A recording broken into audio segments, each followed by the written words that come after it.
नमस्कार, आप देख रहे हैं न्यूज़ 9 नेटवर्क और इस वक्त मैं हूं आपके साथ अरविंद कुमार सिंह। देश और दुनिया की तमाम छोटी और बड़ी खबरों के साथ आइए शुरुआत करते हैं आज की खबरों का सिलसिला। अखंड सौभाग्य का व्रत वट सावित्री 6 जून को ज्येष्ठ मास की अमावस्या तिथि को रखा जाने वाला वट सावित्री व्रत अंचल की गांवों सहित नगर में सुहागिन महिलाओं द्वारा पर्व धूमधाम से मनाया गया। इस दौरान सुहागिन महिलाएं अपने पति की लंबी आयु और अच्छे स्वास्थ्य के लिए व्रत रखी और उनकी लंबी उम्र के लिए कामना की। साथ ही वट वृक्ष की विधि विधान से पूजा और परिक्रमा कर पति के जीवन में आने वाली समस्याओं को दूर करने के लिए प्रार्थना की। वट सावित्री का व्रत हिंदू धर्म में बेहद खास त्यौहार माना जाता है। गुरूर में बजरंग चौक शिव मंदिर के पास प्रतिमा कलिहारी, हितेश्वरी साहू, मोनिका साहू, अनिता, सीमा बागमारी, डुलेश्वरी, संतोषी शर्मा, कुसुमलता ठाकुर, रेणुका साहू, कन्हारपुरी आदि ने सामूहिक रूप से वट सावित्री की पूजा की। इस दौरान वट वृक्ष यानी बरगद के पेड़ के नीचे बैठकर महिलाएं पूजा अर्चना कर रक्षा सूत्र भी बांधे और पति की लंबी आयु के लिए कामना की। इस व्रत करने वाली महिलाओं के घर में सुख, समृद्धि एवं संपन्नता आती है।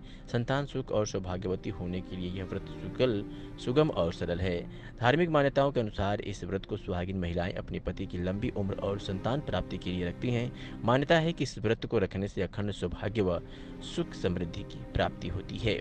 ज्योतिषों के अनुसार इस दिन माँ लक्ष्मी व भगवान की पूजा का भी विधान है। साथ ही खानदान, पुण्य और जप तप का भी इस दिन विशेष महत्व है। व्रत की शुरुआत में सवेरे स्नान ध्यान करने के बाद नाना प्रकार की मेवा मिष्ठान तैयार करें। नारियल, तरबूज, खरबूज, ककड़ी, केला, सेब आदि फल पूजा प्रयोग में लाया जाता है। दोपहर में वृक्ष के नीचे पूजा की सामग्री लेकर महिलाएं जाती हैं। चंदन, रोली, सुहाग सामान, भीगे चना, अक्षत कलावा, पल्ली दाना, आम पत्ती, फूल, धूप, पान, सुपारी, मिष्ठान पकवान भी लेकर के जाती हैं। मानता है कि इस दिन वट वृक्ष यानी कि बरगद के पेड़ की पूजा करने से अखंड सौभाग्य की प्राप्ति होती है। यह व्रत सुहागिन महिलाएं अपने सुहाग की लंबी आयु के लिए भी रखती हैं और कुंवारी कन्याएं भी मनचाहा वर पाने के लिए यह व्रत रखती हैं। इसके साथ ही वट सावित्री व्रत कथा सुनने की भी परंपरा है। वट सावित्री व्रत सुहागनों के लिए होता है और सुहागनें बहुत इसको हर्ष और उल्लास के साथ रखती हैं। वट सावित्री का व्रत गर्मी के महीने में आता है और गर्मी के महीने में आता है, जेठ लगा रहता है।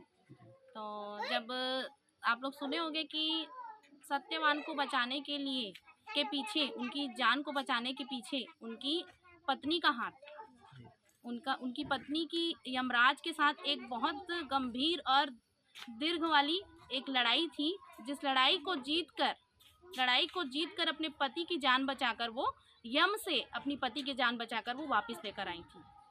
और ऐसे अगर मैं कथा बताऊं तो बहुत लंबा है लेकिन ये शॉर्ट फॉर्म यही है कि अपनी पति की दीर्घायु के लिए, अपनी पति की एक संपन्न उनकी जो लाइफ होती है उसके लिए ये व्रत रखा जाता है और ये सारी सुहागनें करती हैं। हम हर साल इसी तरह इस वृक्ष के नीचे सारी महिलाएं एकत्रित होकर इस पर्व को हर्ष और उल्लास के साथ मनाते हैं। श्री शिवाय, नमस्कार। अमावस्या के दिन रखा जाता है और इसका उपवास रखने से पति का दीर्घायु, उनका स्वास्थ्य के लिए रखा जाता है।